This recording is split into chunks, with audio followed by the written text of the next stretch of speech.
Assalamualaikum warahmatullahi wabarakatuh. Kami dari kelompok 1 akan mempresentasikan dengan judul dakwah Nabi Muhammad periode Madinah yang dipresentasikan oleh Rifdi Adam, Imro'atul Afifah, Haya Afifah, dan Delia Anggraini.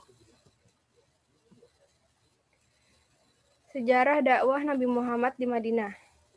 Periode Madinah adalah periode perjuangan dakwah Nabi Muhammad SAW ketika berada di Madinah. Periode ini disebut periode pembinaan kerajaan Allah dalam masyarakat manusia.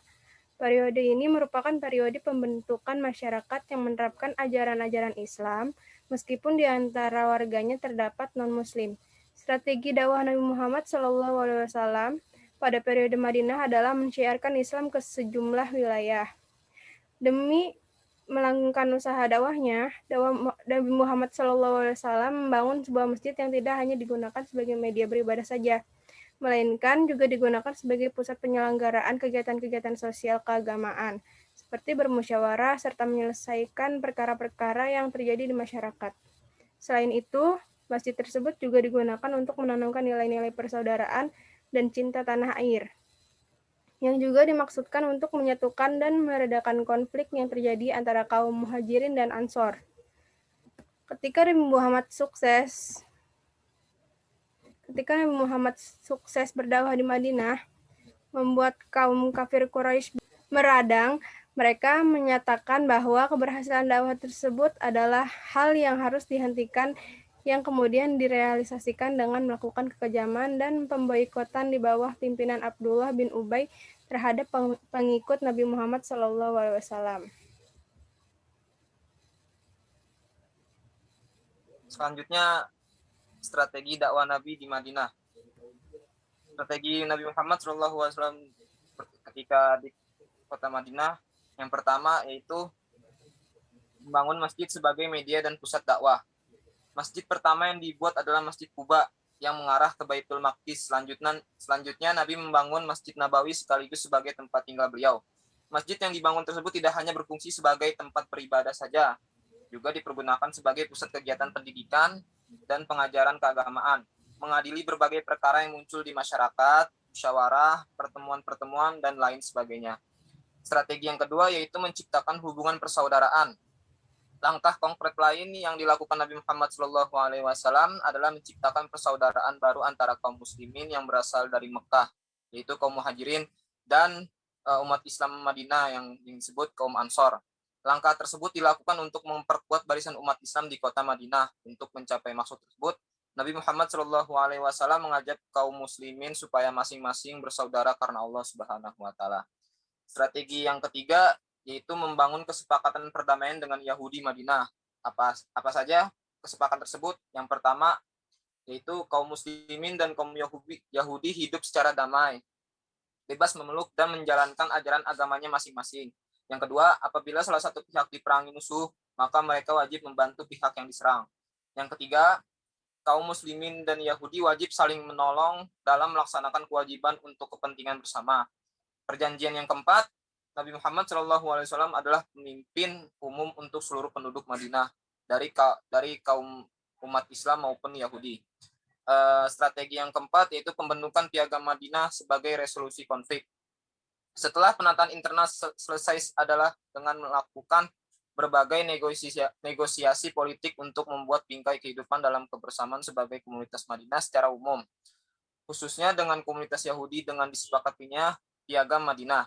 Hijrahnya Nabi Muhammad SAW menandai tidak hanya perubahan dramatik dalam pertumbuhan jumlah umat Islam dan pembentukan masyarakat politik di Madinah, tapi juga peralihan yang signifikan dalam materi pokok dan misi Nabi Muhammad SAW.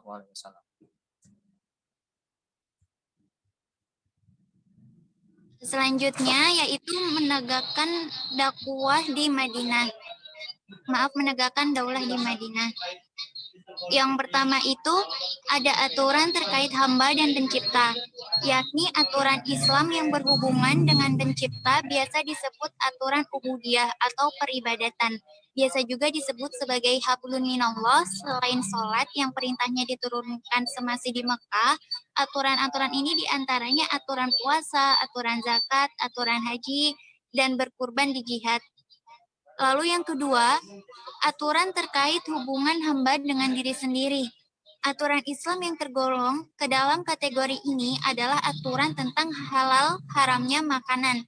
Contohnya dalam surat Al-Maidah ayat 3. Lalu yang ketiga, ada aturan terkait hubungan hamba dengan hamba. Yang pertama itu pergaulan sosial atau disebut juga dengan nizam al-ijtimai. Pergaulan sosial atau sistem pergaulan dalam Islam mengatur hubungan manusia dengan manusia lainnya, khusus terkait dengan jenis kelamin, mulai dari pemisahan laki-laki perempuan dalam kehidupan, aturan perkawinan, dan sejumlah aturan yang muncul akibat terjadinya perkawinan, seperti kehidupan suami istri, contohnya dalam surat An-Nisa ayat 34. Lalu yang kedua, ada sistem sosial atau yang disebut juga dengan anzima al-mujtama. Sistem sosial adalah seperangkat aturan Islam yang menjadi acuan oleh negara dalam mengelola masyarakat Islam. Aturan ini terdiri dari sistem pemerintahan yang dicontohkan dalam surat An-Nisa ayat 59.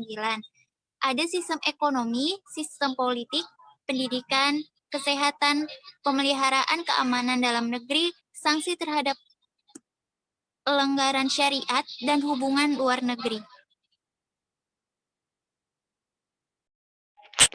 Ya, di sini aku akan menjelaskan tentang ibrah dari misi Nabi Muhammad membangun masyarakat Madinah. Yang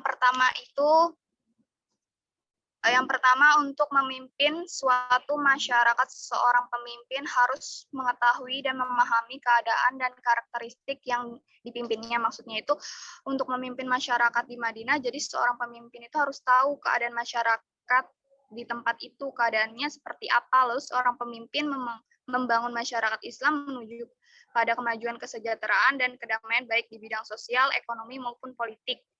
Nah, yang kedua itu untuk memimpin suatu masyarakat, seorang pemimpin harus mengetahui apa yang dibutuhkan oleh masyarakat dipimpinnya. Maksudnya itu seorang pemimpin harus tahu apa yang dibutuhkan masyarakat tempat, kayak misalnya masyarakat butuh yang lebih ekonomi kayak makanan dan lain-lain. Yang ketiga itu ada Islam tidak hanya mengajarkan untuk hidup sejahtera di akhirat, tetapi bagaimana mengajarkan kesejahteraan di dunia. Maksudnya itu Islam tidak hanya mengajarkan untuk hidup sejahtera di akhirat, tetapi Islam mengajarkan bagaimana kesejahteraan hidup di dunia. Maksudnya itu hidup di dunia itu harus sejahtera dalam artian kita harus mengikuti kewajiban ibadah dan lain-lain agar hidup sejahtera. Terus yang itu ada menciptakan stabilitas keamanan dengan melakukan langkah-langkah yang harus ditempat seperti mendirikan pusat pemerintahan, membina kesatuan umat, membangun sikap toleransi berbeda dalam berbangsa dan bernegara. Maksudnya itu kita harus mendirikan pusat pemerintahan dan membina kesatuan untuk membangun sikap toleransi yang berbeda-beda dalam berbangsa dan bernegara.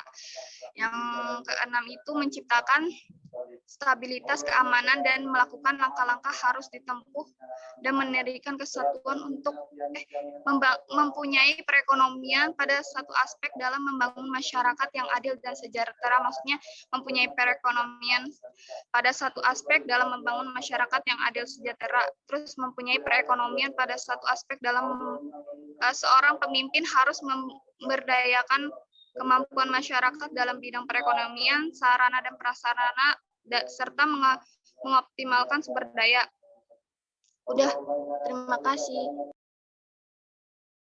Sekian presentasi dari kelompok 1. Kurang lebihnya mohon maaf. Dan kami ucapkan terima kasih kepada teman-teman yang sudah mendengarkan dan memperhatikan.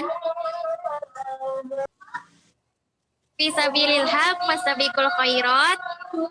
Wassalamualaikum warahmatullahi wabarakatuh.